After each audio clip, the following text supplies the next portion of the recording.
matter of grand pleasure to welcome you all to the workshop on Foundations and Franchise of Postgraduate Quantum Physics, a journey into the deep logic and beauty of quantum mechanics.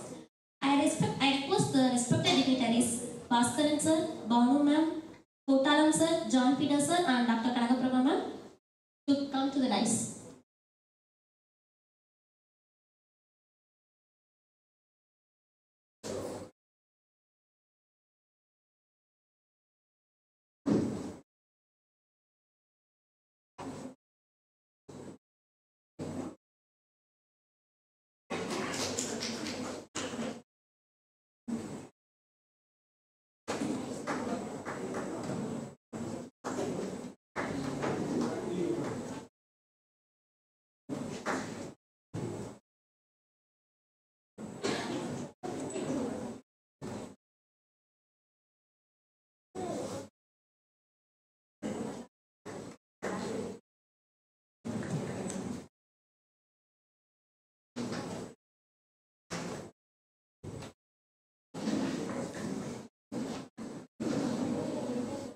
To commence this academic workshop on a dignified note, I kindly request you all to rise up for Tamil Taiwan.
Thank you all. To extend a warm and cordial welcome to this august gathering, I now invite Dr. X. Helen Flora, Associate Professor and Head, PG and Research Department of Physics, Kamaraj College. Good afternoon, everyone. It is often said that quantum science is not merely the science of very small, but it is a science with the power to change the world. Today, as we gather to explore the foundations and the frontiers of postgraduate quantum physics, we stand at the threshold of discoveries that will shape the future of technology, communication, and even our understanding of reality itself. On behalf of the Department of Physics, it's my great pleasure to welcome you all to this workshop. The year 2025 has been recognized as the International Year of Quantum Science and Technology, marking over the century of remarkable quantum discoveries and their profound impact on science, technology, and society. From fundamental theories to the cutting-edge applications in computing, communication, sensing, and materials, quantum science continues to transform the way we understand and interact with the world. This workshop is designed to serve as a platform for learning, discussion, and meaningful collaboration. I would like to extend a warm and respectful welcome to Professor Bhaskaran, Distinguished Professor, IIT Madras, whose vision and guidance are a very reason for organizing this workshop. Sir, your presence greatly enriches this event and we are truly honored to have you with us today. We welcome you, sir. I am honored to welcome Professor Kotalam, formerly of Harvard University and the University of California, San Diego. Sir, it's a privilege to have you with us today. Welcome you, sir. I extend a warm welcome to our principal, Dr. K. Bhanumati, whose leadership and support continue to strengthen our academic community. We welcome you, ma'am. I also warmly welcome Dr. John Peter, Associate Professor and Head of the Department of Physics, Government Arts College, Bangalore. His dedication to teaching and research has inspired many students. and we are delighted to have him with us today.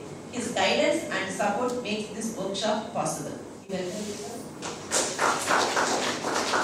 I also welcome the participants from various institutions for this workshop. Once again, I warmly welcome all the participants and speakers. I hope today's session deepen our understanding, spark new ideas, and inspire the next generation of innovation in quantum science. Thank you. Thank you, ma'am. Light has always been a symbol of learning and clarity. To begin this program on an auspicious note, I request the respected dignitaries to proceed the lamp lighting ceremony.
Thank you all.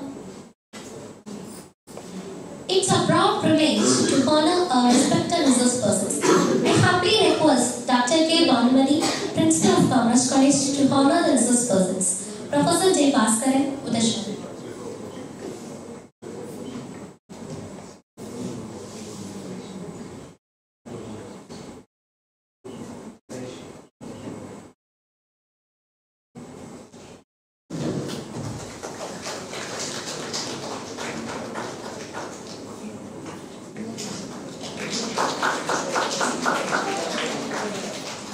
Dr. A. John Peter, Udasham.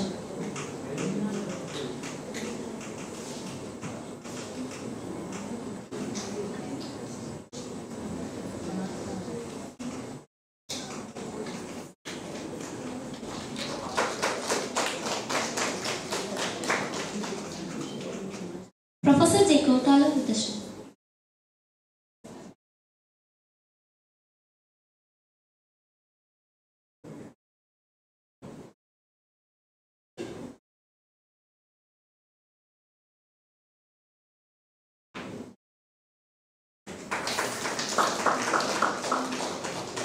Thank you, ma'am. I formally invite Professor J. Bhaskaran to deliver the felicitation.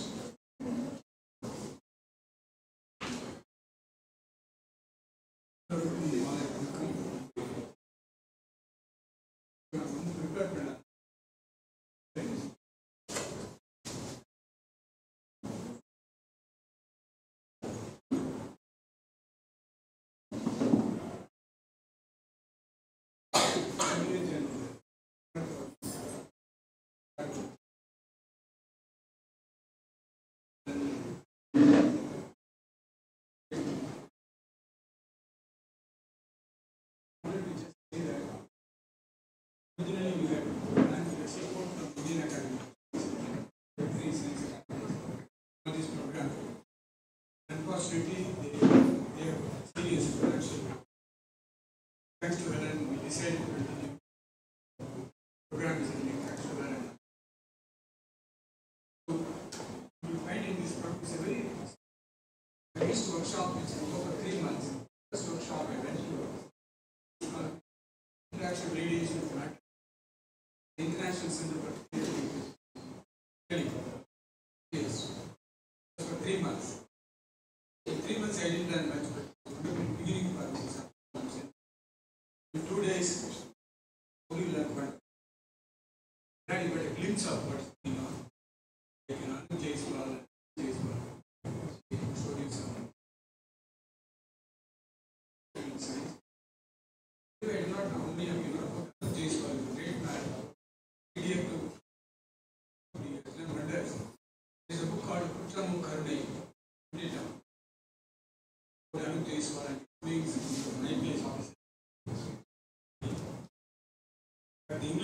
called Thoothukudi Crime Capital of Tamil Nadu. English version. I encourage you to read that. You know what kind of person you be. With that few words, I welcome you all and enjoy please feel free to talk to us because we don't know what you don't know. We don't know what we do not know. So let us share our ignorance and knowledge. Enjoy this. Thank you very much.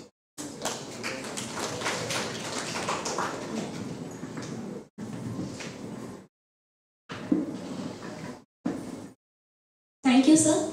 As we enter into the session, I now invite Dr. A. Kalpana Devi, Assistant Professor, Department of Physics, to introduce our resource person, Professor J. Kamaraj.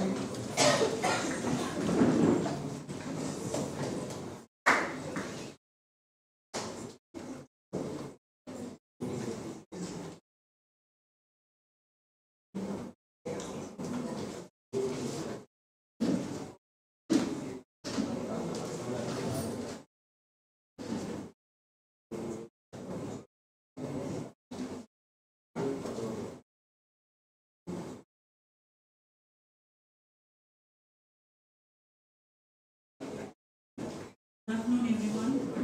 I am very happy to introduce Dr. J. Kamaraj, who is a distinguished scientist. He made a significant contributions to scientific and technological research and development. He pursued his higher education at a premier institutions, earning his MSc from Indian Institute of Technology, Madras, and his PhD from Michigan State University, USA. During his illustrious career, he served at renowned institutions such as University of California, San Diego, Scripps Research Institute, the Harvard University, and Cray Research, where he worked alongside eminent scholars, including Nobel laureate Martin Harkless. His research contributions include the development of advanced numerical algorithms for simulating the structure and dynamics of macromolecules. He also made notable contributions in the field of computational fluid dynamics and statistical physics. After retiring from active research, Dr. Kotalam is presently engaged in a meaningful academic mission, systematically bringing the rich body of scientific knowledge available in English to Tamil language, thereby making advanced science accessible to a wider community. I invite you, sir.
Well, thank you for that wonderful introduction.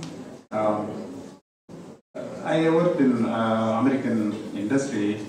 I was not a professor anywhere. At Harvard University, I was a research associate, and at San Diego, University of California at San Diego, I was a postdoctoral fellow.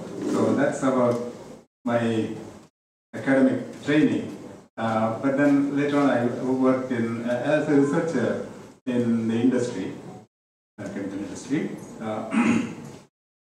So today, I'd like to talk to you a little bit about quantum chemistry. I will just touch upon a few topics, kind of superficially, not going into deep or into mathematics. So that's why I titled it as Introduction to Quantum Chemistry. First of all, what is quantum chemistry? it's the application of quantum mechanics to chemistry. Quantum mechanics you may have studied as a physics topic. That's, Newtonian mechanics doesn't explain everything when you go to atomic level, and we need quantum mechanics. So there is that theory. We take that theory and apply it to chemical systems, and that's called quantum chemistry. Now, with quantum chemical calculations, we can find the electronic structures of atoms. We say electronic structures because an atom has a nucleus and the electrons around it. There are a lot of interesting things are going on within the nucleus.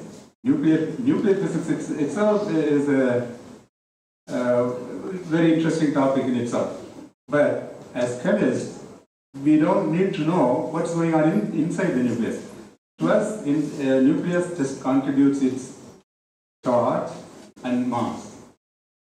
Those are the only two things we need to, two parameters about the nucleus that we need to know, because all the chemical properties are determined by the electrons, how the electrons are distributed around that nucleus, because electrons, comparatively, the nucleus is the tiny point, electrons are around it on a vast area. So when atoms come together to bond, it's the electrons that interact. So it is the electronic structure that we are interested in as chemists.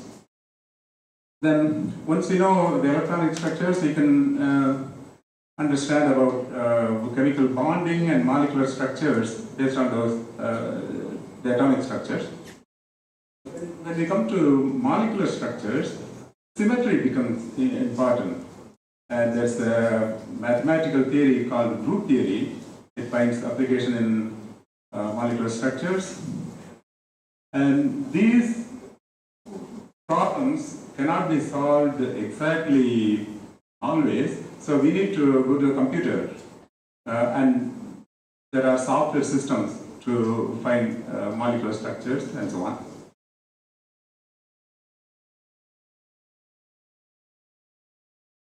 Okay, so first let's take the hydrogen atom.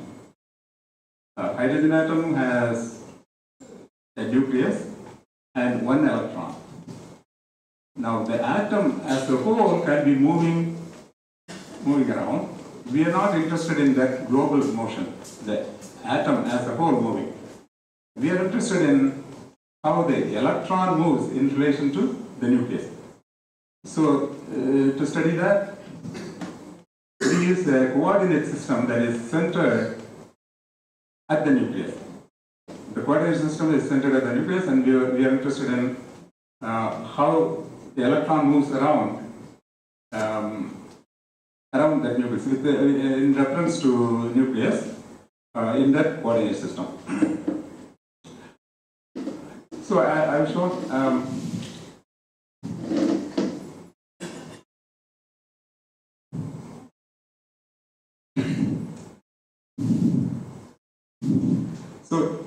here is the nucleus, and we have the XYZ coordinate system. This is the position of the electron. You can describe it either in terms of X, Y, and Z, or a spherical polar coordinates. So we are interested in how the electron gets distributed around the nucleus.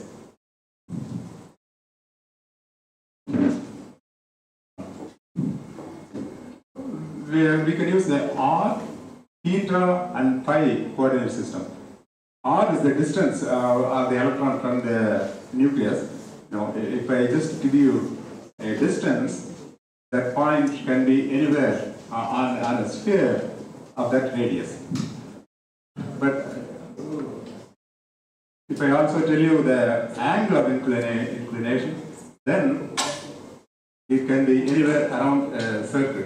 Then I also need to give you this angle to see where on that circle the point is. Then that fixes the point. So those are the angles that are given here. In the spherical polar coordinate system, is the distance, this angle, the inclination from the vertical, and then this angle on the horizontal plane. So it's equivalent description. You can either describe the point as x, y, and z, or r, theta, and phi. We can write the Hamiltonian for the hydrogen atom. As you know, the Hamiltonian is an energy operator. It has, now here, as I said before, we have removed the overall movement of the atom. This only describes the relative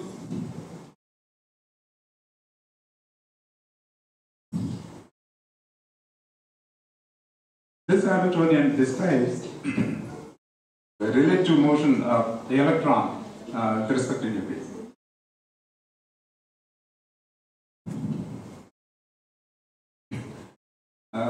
Being an energy Hamiltonian, it has a kinetic energy part and a potential energy part.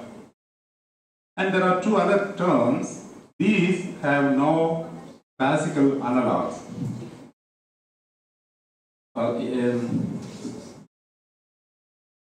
Pressing the wrong button. Okay. Now, if you know what this symbol means, that is good. If you don't know, it doesn't matter. This represents the kinetic energy of the electron. Here is the mass of the electron. And this is a Coulomb term. You know, the square of the product of the two charges. And down below we have the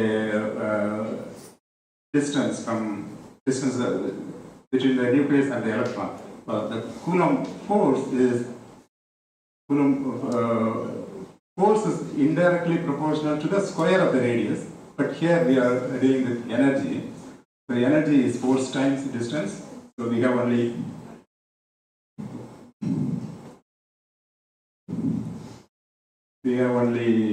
one R here. Now this term is called this represents the interaction between the spatial part of the electronic state and something called spin. This is a spatial and spin interaction, or spin orbital interaction, they say. The spatial part is called an orbital. And then this shows how the system interacts with the external magnetic field.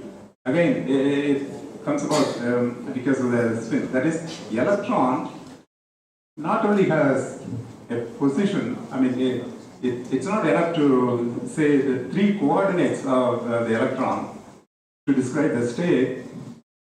We also need to include something called a spin. That is, we have to say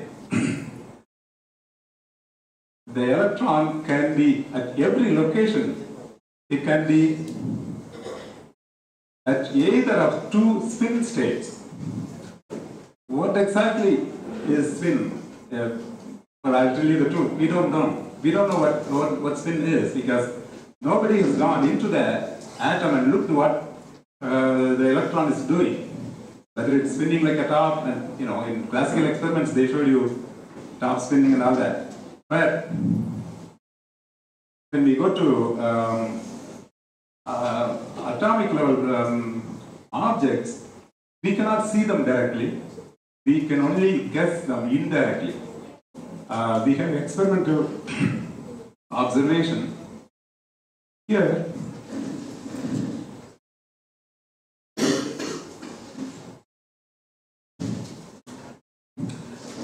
there are spectroscopic observations. It's called Zeeman. You may have heard of it. That is where we expect one line in the spectrum. They're all under high resolution. You can see them as doublets. They split into two lines. So that can be explained only if you say that electrons at every location can be in one of two spin states. So these terms arise from that spin.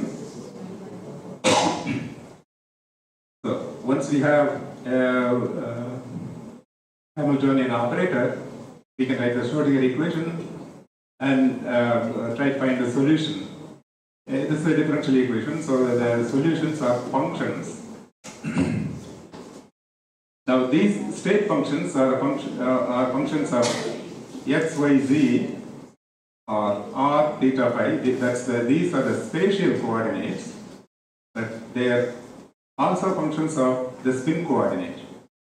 Because the spin can have either one of two values.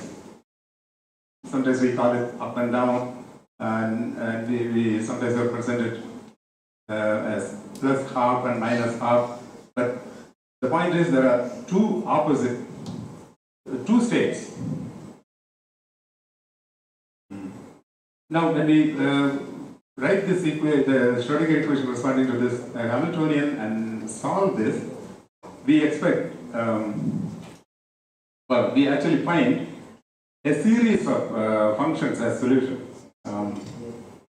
Actually, we get an infinite number of solutions, and we characterize it by this n goes like 1, 2, 3, 4, all the way up to infinity.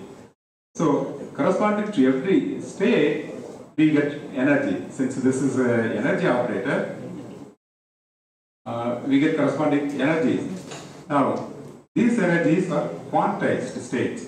So the states are quantized states, and energy is also quantized, corresponding to that.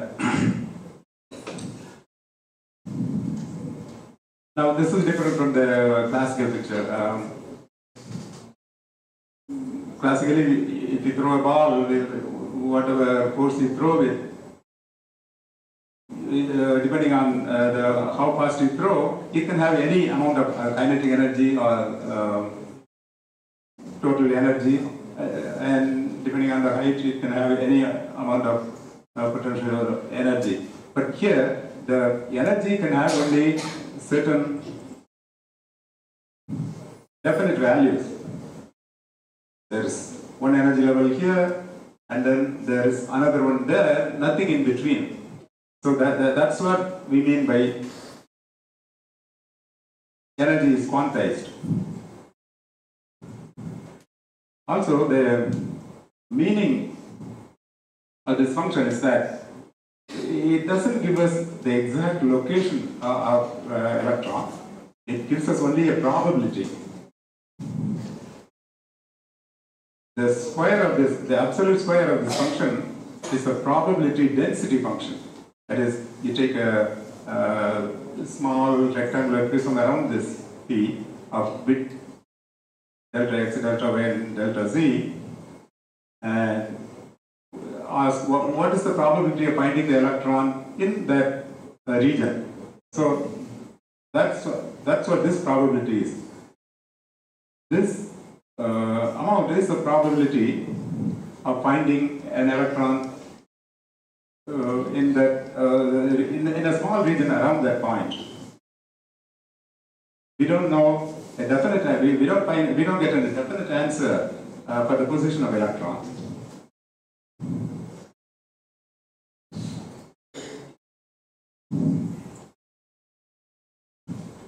So here we look at the nature of the solutions we find for the hydrogen atom. First, let us not include these two terms. The spin with, let's postpone it. We will come back to this later. So when we solve the Schrodinger equation, not including these two terms, we get a good, nice looking solution. Now here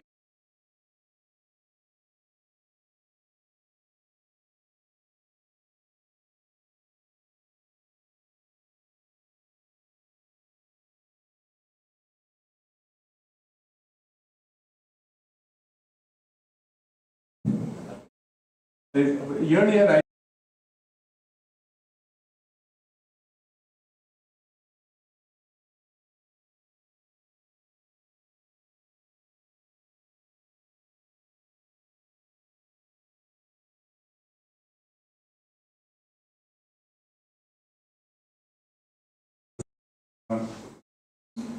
the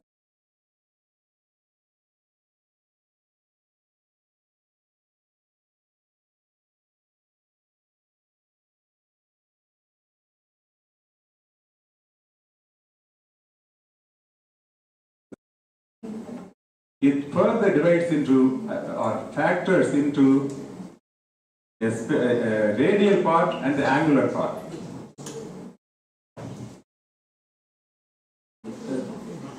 This part, well, this is why we use the spherical polar coordinates because it separates into the radial part and angular part. This is the distance from the origin of the electron, and these are the angles of orientation. So we have one function in r, another function in theta and phi, and a spin function, all three as factors. And energy depends only on n, even though there are these four quantum numbers. So let's look a little more about that. N goes from 1 to 3 all the way to infinity. For every value of n, we call the electronic states a shell. There is first shell, second shell, third shell, and so on. For every value of n, we have several L values. They go from 0 to n minus 1. So for the first shell, there's only L equal to 0 because n minus 1 is 0. For the second shell, there is L equal to 0 and L equal to 1. And for the third, 0, 1, 2, and so on. Now, these, we call these subshells. That is, every shell has many subshells, and for every subshell, we have different m values. They go from minus L to plus L. So there are 2L plus 1 orbitals in every subshell. And in every orbital, the spin can be either positive or negative, so there are two states in every orbital. Now, here's the interesting thing. The energy depends only on n. That is when we don't include these two terms. That means all these subshells, orbitals, and states within a shell have the same energy.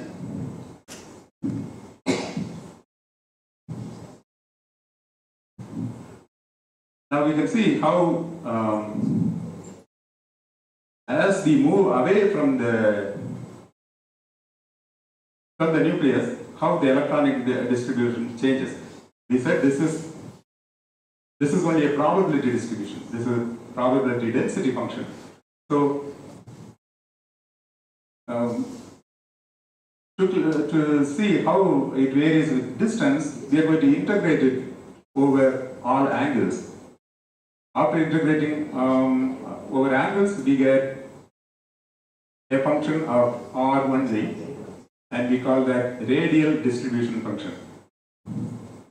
Now, to plot this versus R, we plot it on an XY plane.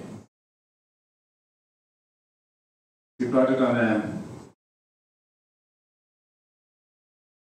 along the x-axis we have R. Along the y-axis we have rho R, the density function. So that's what I'm representing here. On x, it is R. On y, it is rho of R. So that's how we plot, and we get this kind of plot. What we can see from here, within a shell, the S subshell is closer to the. No, let me first say the subshells of two different shells Here, this is the first shell, and these two are the second shell. The first shell is always closer to the nucleus. If this is the probability distribution, this is the maximum probability. So a lot of the probabilities in this region, and for this one, it's a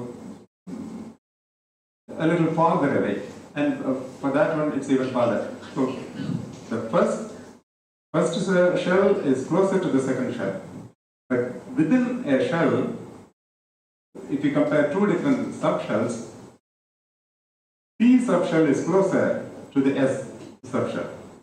So then, as N increases, the electron distribution moves away from the nucleus. But within an L, within a given N, as L increases, the electronic distribution moves closer to the nucleus.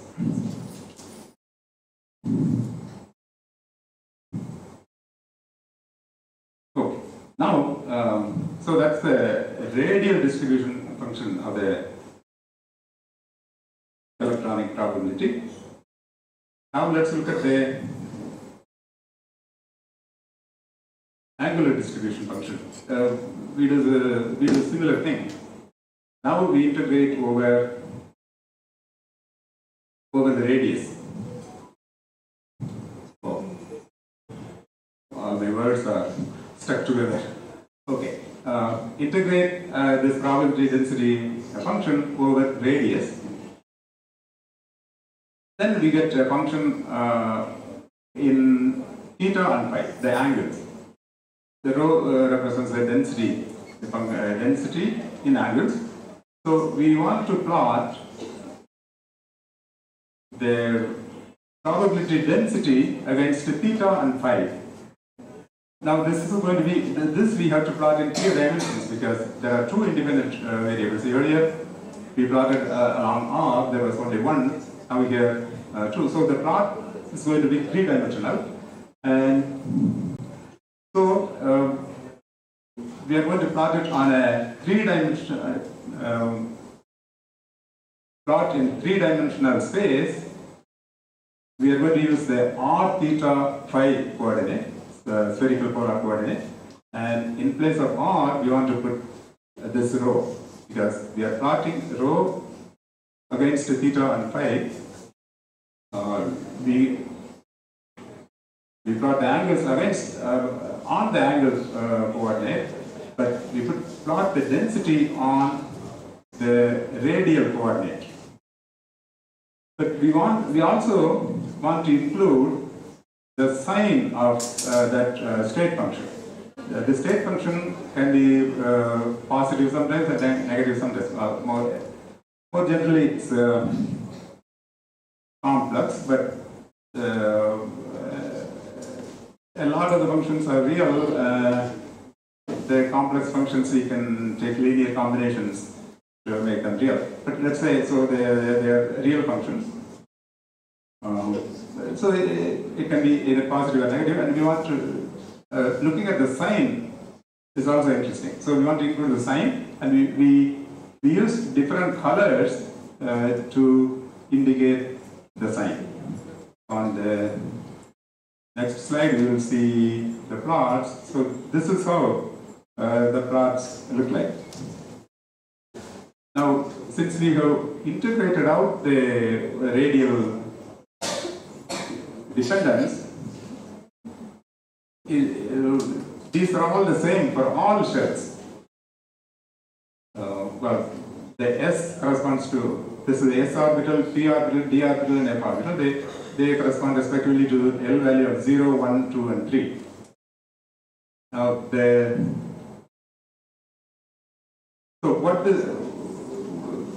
this means is, at every angle, the density is the same. Remember, we are plotting the density value along the R axis. Now, this is spherically symmetric. Now, when we go to the P orbital, there are 3 P orbitals because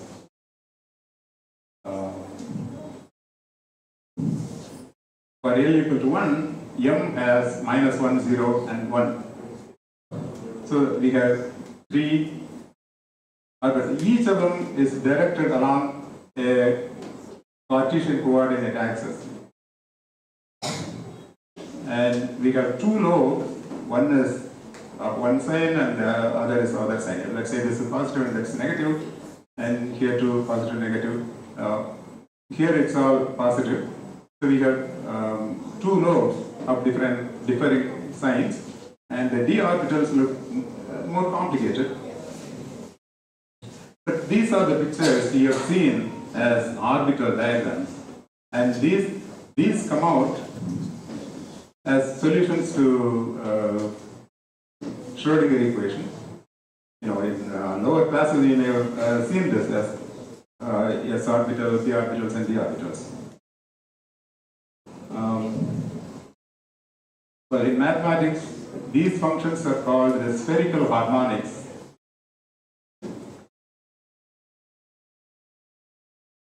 Okay, so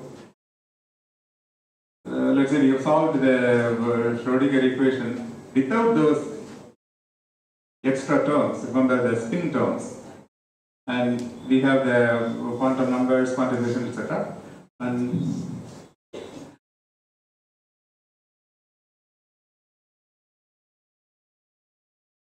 this shows the absorption or emission spectrum. You take a hydrogen atom, shine light through it, and it absorbs certain frequencies.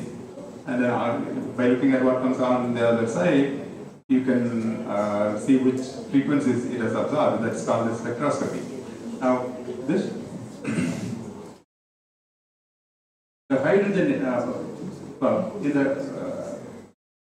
what they observed in hydrogen spectrum and could explain through classical ideas is that there are definite lines. Always you get only certain frequencies for hydrogen absorption and the emission. So that can be explained by the quantization.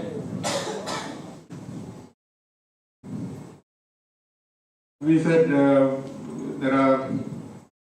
there is one energy value corresponding to n equal to 1, and there is another energy value for n corresponding to 2, and nothing in between. No energy values in between. So that's called the quantization. And here is n equal to 3, 4, and so on, all the way up to infinity. But the electron in a hydrogen atom is usually at the lowest state, lowest energy state. That's called the ground state. Now from here, it can get excited.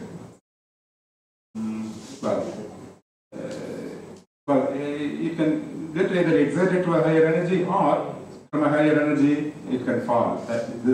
Going up is called absorption, and going down is called emission. So the energy can change only in these amounts. An electron can start from here and jump to this energy state in the next higher one, or to the next one. It can jump only to one of these energy states. So the difference between these states have definite values.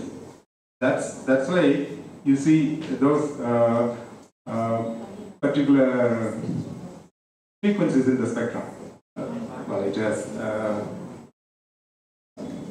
the difference between n equal to 1 and other states is called the Lyman series, and from 2 to other states is called the Barnum series, and so on. These are actually the series in the spectrum. If you look at the spectrum, there is a bunch of lines here, a bunch of lines there. So they correspond to these series, and this is how we explain, because there's a large difference between this and other states, and so on. So quantum mechanics has explained the hydrogen spectrum, which classical mechanics could not. Now, So this was a historical breakthrough. This is evidence that quantum mechanics was correct. But when they go to higher resolution, what they found is each of these lines is split into many lines. Originally they couldn't see it, but when they got more sophisticated instruments and recorded the spectrum at a higher resolution, they found each of these lines is split into many lines. Further, in presence of a magnetic field, that is, you put the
in the state function we saw a spatial part depending on r, theta and phi, or x, y and z, and there is angular part. I mean, there's a spatial part and a spin part. The spin states can be either alpha or beta. And the orbital angular momentum is the property of the spatial part of the state function. Now this is the angular momentum operator. It's a vector operator. It has three components. And like any vector, you can write down its square. Lx square plus Ly square, L plus Lz square. You know, the sum of squares of these components is L square.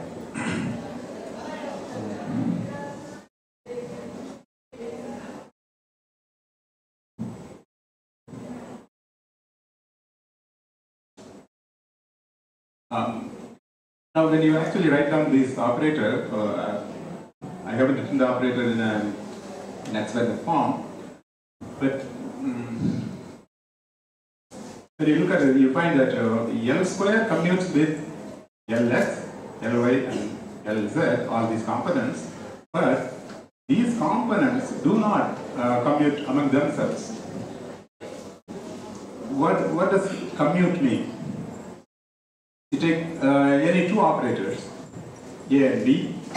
If AB is equal to BA, that is, if you can change the order of operation, then change the order of operation and get the same result, then the operators commute. Mostly multiplication, in high school we study multiplication. Multiplication always commutes. Some differential operators do not commute, and these are differential operators. That is, whether you operate Lx first and then Ly, or Ly first and then Lx. It makes a difference. You don't get the same results in both of those situations. So these these don't commute among themselves, but L square commutes with every one of them. So now, there is a generalized uncertainty principle. You may have heard of uncertainty principle as saying that position and momentum cannot be determined simultaneously, precisely. That is true. Now, the generalized uncertainty principle says, if any two operators do not commute, then you cannot determine the physical properties corresponding to those operators at the same time precisely. There is an uncertainty in their determination. When operators do not commute, you measure one thing and the other, and there is always an error in the combined measurements. So that's what the uncertainty principle means. Now, the position operator and the momentum operators do not commute. That's why we have the usual Heisenberg uncertainty principle that says position and momentum cannot be measured at the same time precisely. So what does this mean here? It means we cannot, well, we can determine L square correctly, but we cannot determine all of these components because they do not commute among themselves. So we have to pick one of them. L square commutes with Lx square. Well, it's conventional to pick either the z component of the angular momentum. So we can only measure L square and Lz because if we try to measure L square, Lx and Lz, we cannot because Lx and Lz do not commute. So we have L square and only one of the components. So the quantum numbers that we have seen before actually correspond to these operators. The quantum numbers L and M. I said there are four quantum numbers: N, L, M, and S. N corresponds to energy, the Hamiltonian. Hamiltonian is the energy operator, and these are the angular momentum operators, the orbital angular momentum operators. Now, these are, well, we get these quantum numbers because we can measure these two precisely. These have definite values. That's why the state functions are characterized by these quantum numbers, and this L corresponds to the square of the angular momentum, and M corresponds to the Z component. In the figure, I am showing L equals 2. So this is the d orbital.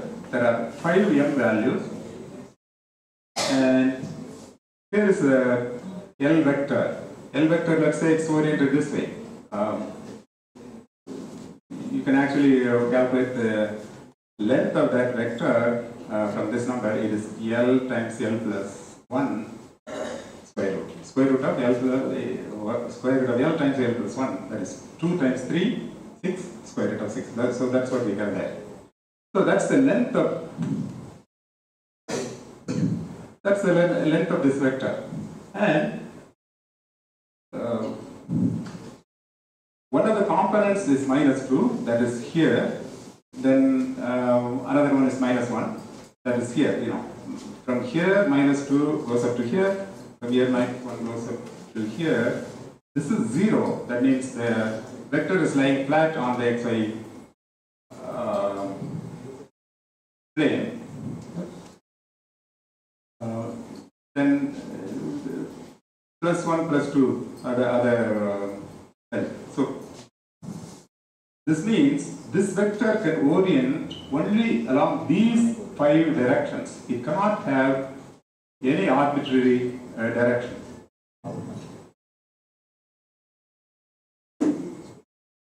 Now, but at the same time, we don't know the x and y values of this vector. Therefore, it can be anywhere along this cone. X and y are not determined. We know z component definitely, so we know it has this length and it has that direction, or it has one of these 5 directions. But once that direction is determined, it can be anywhere along that. Remember in the beginning I said that if you have only the distance and this angle, then it can be anywhere around along that circle. So that's the situation we have.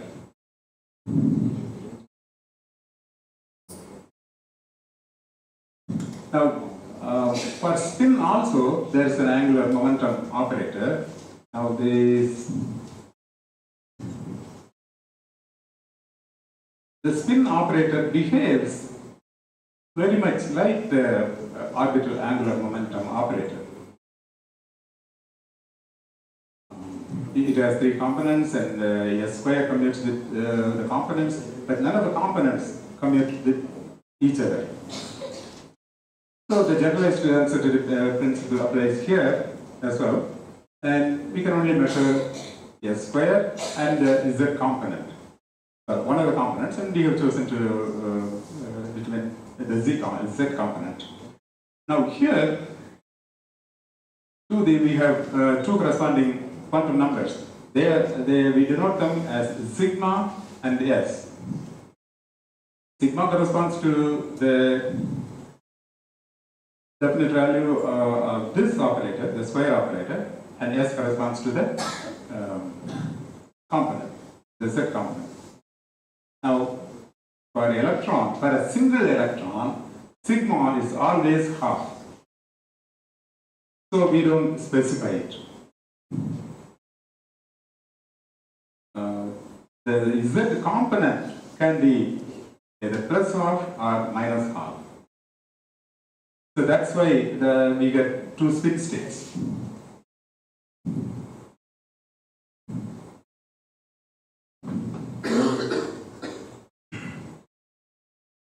Now, so remember at high resolution spectroscopy, the lines are split. If you want to explain that, to explain it, we need to include these terms.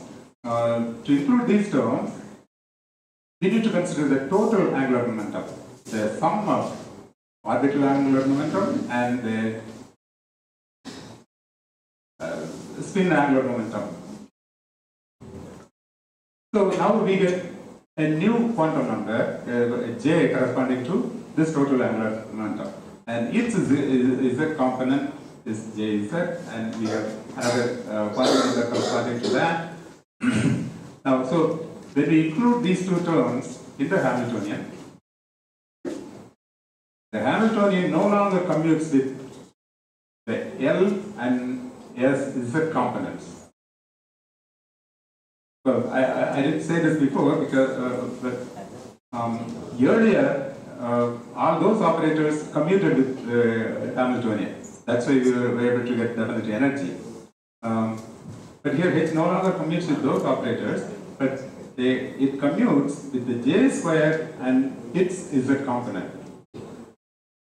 So now,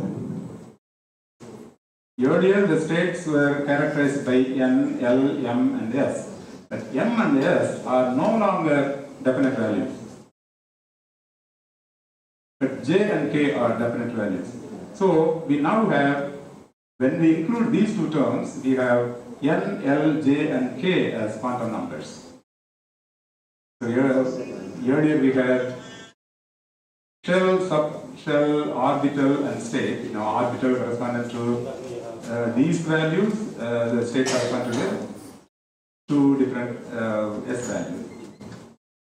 But now we have shell and subshell as before, because N and L are still here. And corresponding to J, we call them term. All the every subshell has many terms with different J values, and every term has two levels in the case of single electron system, differing by K value. So this way, you can actually explain the spectrum, the hydrogen spectrum completely. Now we come to many electron atom.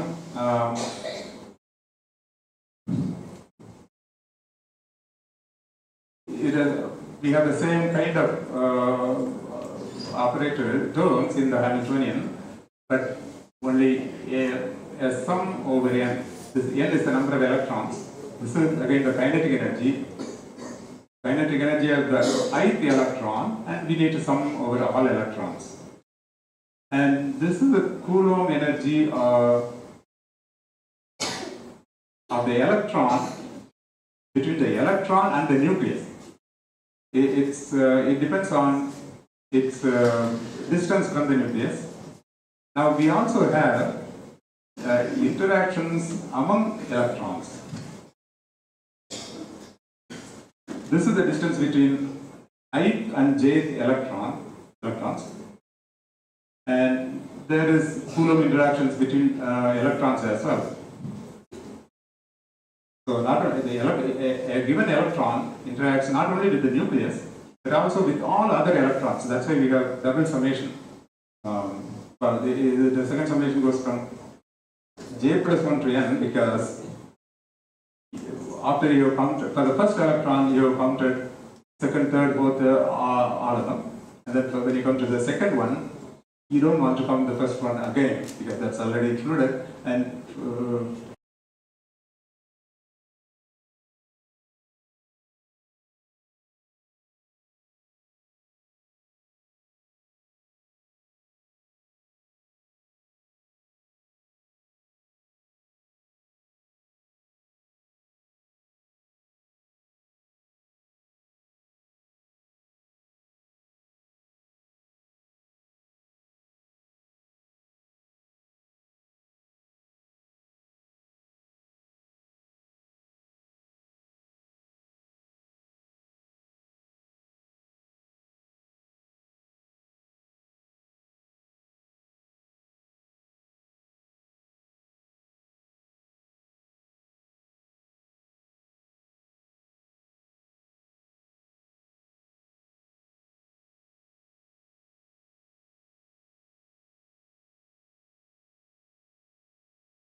differ by all quantum numbers.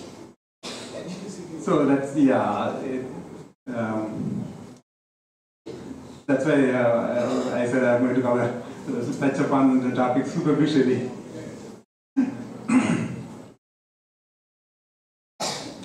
Okay.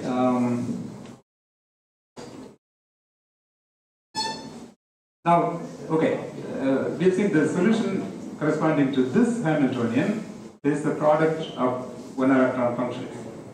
We want to use this as a basis to construct the total solution to the full Hamiltonian. How do you do that? What does basis mean?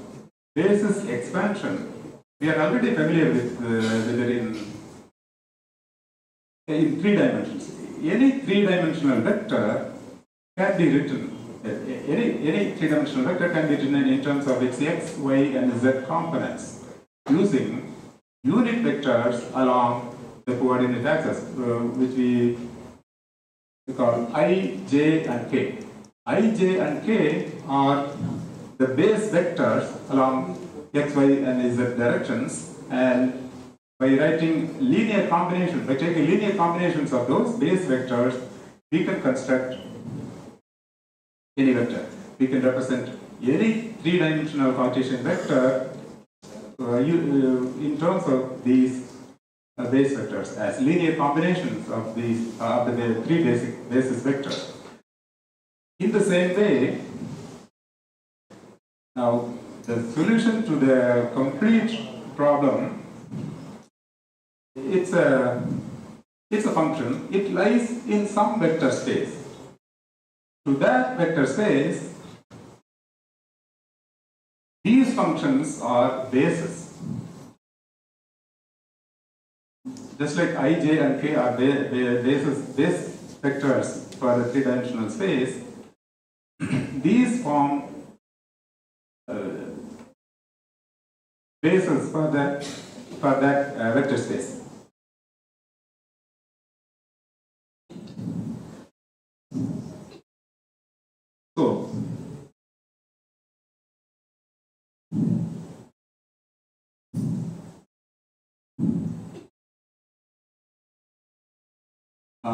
So we take, I see, the line got folded up. You should read from here to here as a single equation.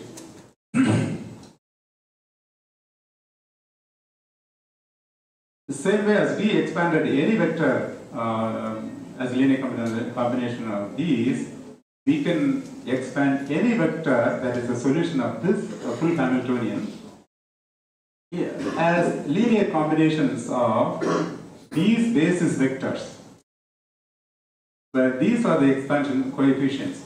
Now, there is a theorem called the variation theorem.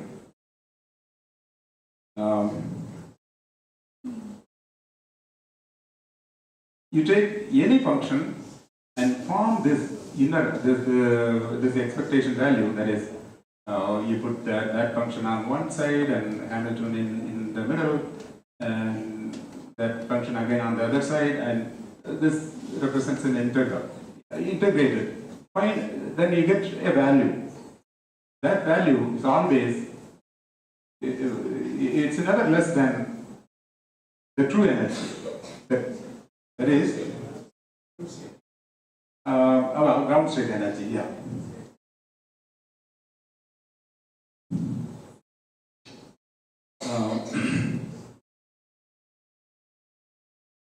So this means we can write linear combinations of these single electron functions, and write this out as a function. And well, this has to be done on the computer. There are minimization algorithms. You just give it this function and ask it to change these coefficients in such a way that this gets minimized. So the hope is that you get very close to the true energy. Yeah, this is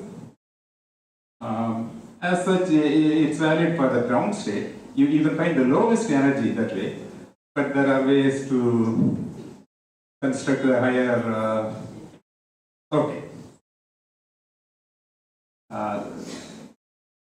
After you found the ground state, there are ways to compute the excited states also. But those, well, for now, let's just say that you can get a good approximation of to the ground state.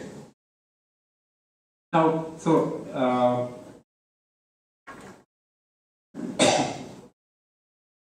varying these parameters in such a way that this function is minimized to find the lowest energy, to find the optimal energy, is called the self-consistent field method. Well, I'm giving you a very simplified picture. The parameters are optimized in a self-consistent way. And there's a method called Hartree-Fock method, which is based on the SCF method.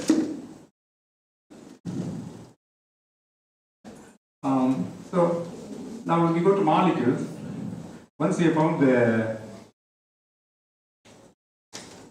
atomic structure, we bring two atoms together and see how the electrons distribute themselves. Because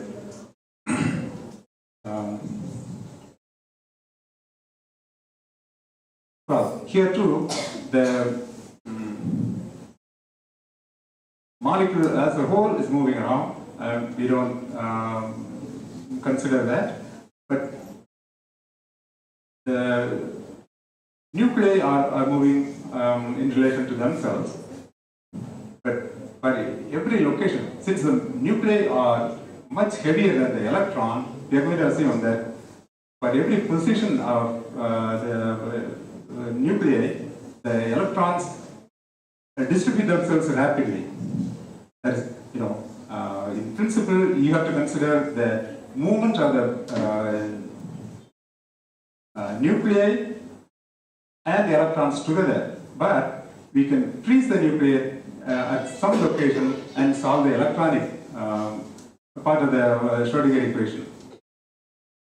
And then we move to the next location and find the electronic states again. So that way, well, we start with, okay, so this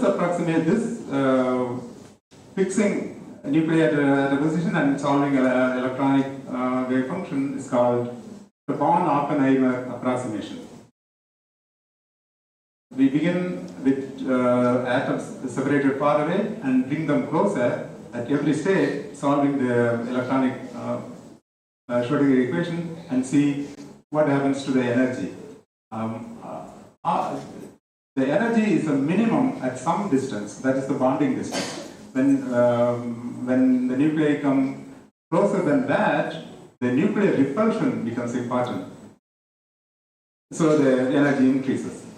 So the minimum energy is the bonding distance.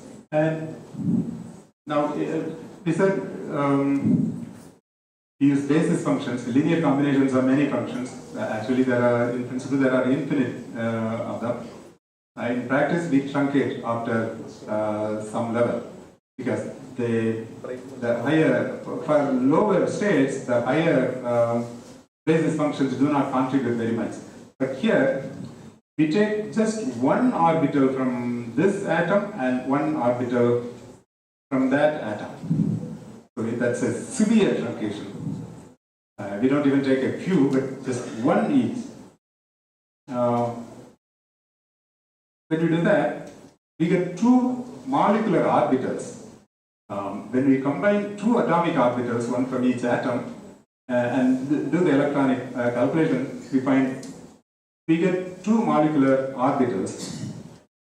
In one of them, the electron distribution is like this. There is the electrons have higher density between the nuclei. That is, they distribute themselves around both of the nuclei. So that's how bonding occurs. This is a bonding molecular orbital. in the other one, there is a node, meaning zero probability between the nuclei. So that in this orbital, the electron density moves away from the nuclei. So this becomes an anti-bonding orbital. If you look at the energy, these are the separated atom energies, and for the bonding orbital, the energy is lower. For the anti-bonding orbital, it is higher. So this represents the bonding energy, the energy released due to bonding. Now, when we come to polyatomic molecules, well, atoms are spherically symmetric, linear molecules are cylindrically symmetric. By step, when we go to higher molecules,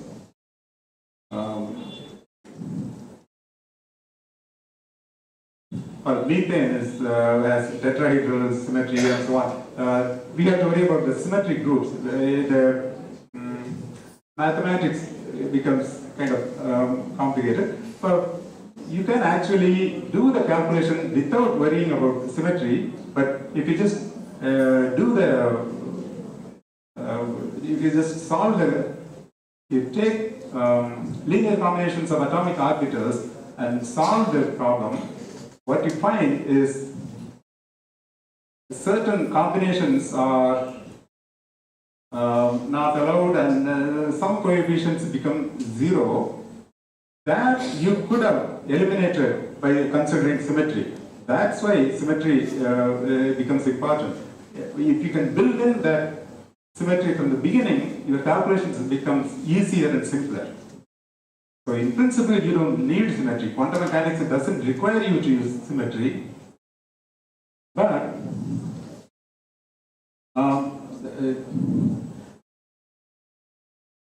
this is water molecule. This has symmetry elements. It has a rotational axis and reflection plane. So what we do here is symmetry adapted linear combinations. Instead of taking all linear combinations, these linear combinations which have certain symmetry properties are the relevant ones. So we start with the correct symmetry linear combination. Then the equation becomes, then the solution becomes easier. For water molecules, we get these molecular orbitals. We take, this has many electrons, so to populate them, we have to start with many atomic orbitals.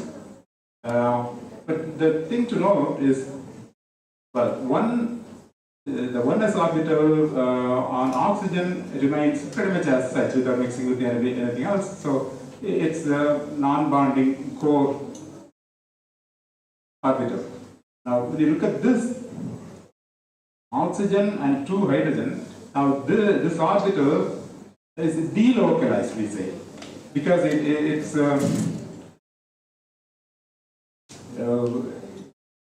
is around all the atoms. Our conventional, when we study in organic chemistry, we think there is a OH bond here and OH bond there. That kind of localization is not seen there. The valence bond theory gives you that picture.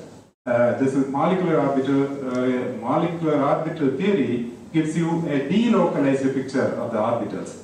But you can form linear combinations of these orbitals to look just like the localized orbitals.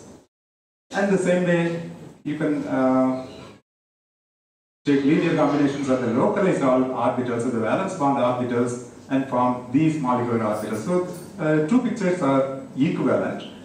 This usually gives you quantitatively accurate results, whereas the valence bond approach gives you a picture that's easier for us to visualize.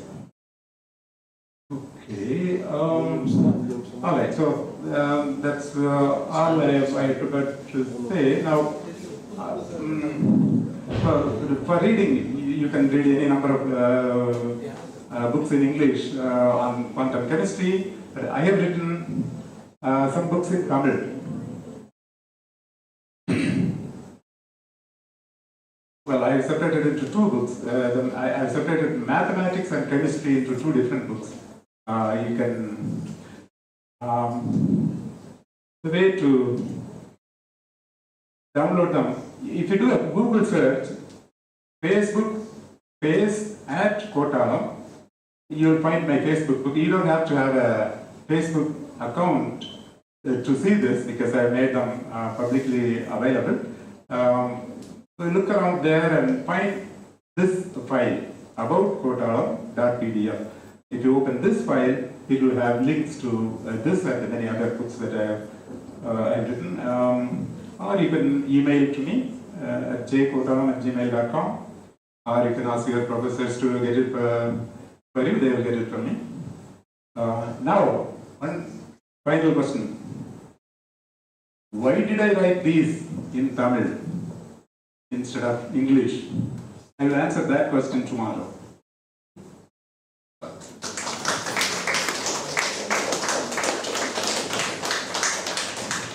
Any questions?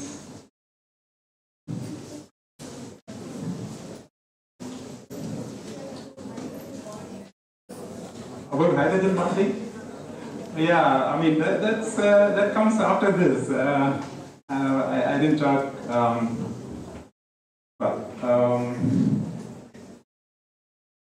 I don't know how they treat hydrogen bonding quantum mechanically, but you just have to consider them as, you know, a larger molecule, a cluster of water molecules, and treat them. But I'm just guessing. I haven't actually seen a calculation like that. So I'm just guessing that's how they will do it. You just have to use a bunch of, many, 10 or any number of things and a number of water molecules, and have to consider that as a single quantum mechanical system and solve it.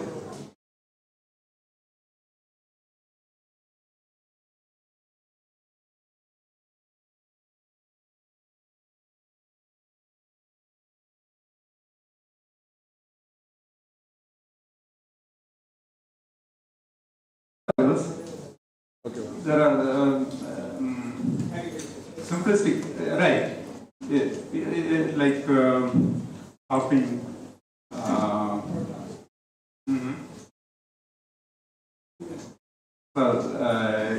Yeah. I mean, it's difficult to generalize too because it depends on all the other things. In a protein. So when you have two water molecules, yeah.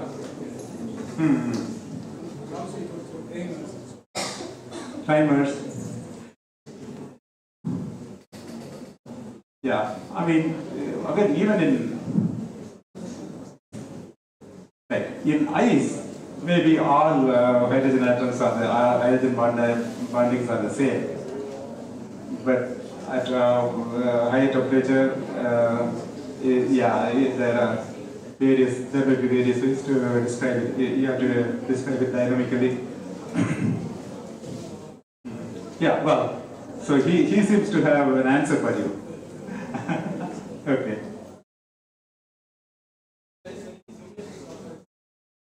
There are a lot of simulation software.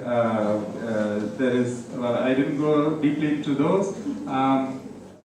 There is ab initio calculations by Popel School.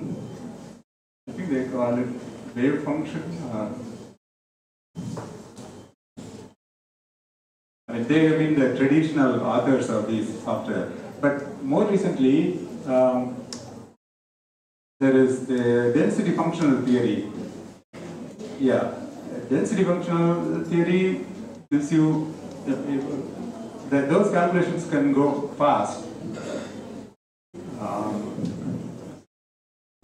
Yeah, there are many software systems.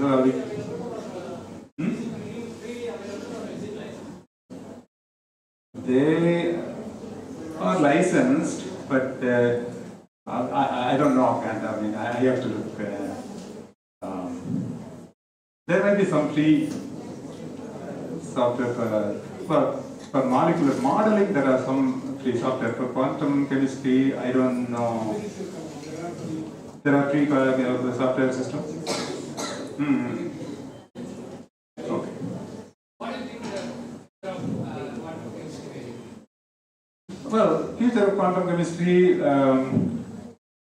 in what sense? In terms of, I think the theory has been developed enough, because in quantum mechanics there may be other unsolved problems, but as computing power increases, we can treat more and more, be larger and larger molecules. So it has become routine calculation now.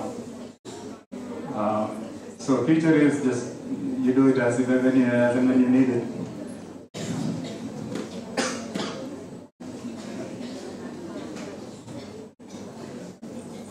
A heartfelt thanks for sharing your valuable thoughts of quantum chemistry. I happily invite Professor J. Bhaskaran to honor Kottaram sir with a memento.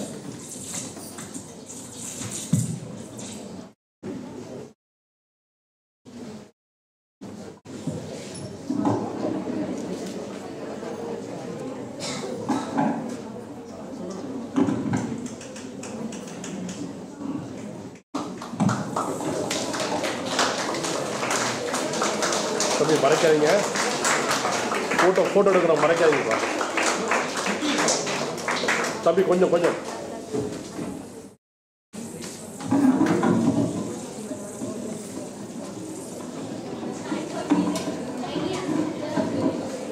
கேவலமாக இருக்கு.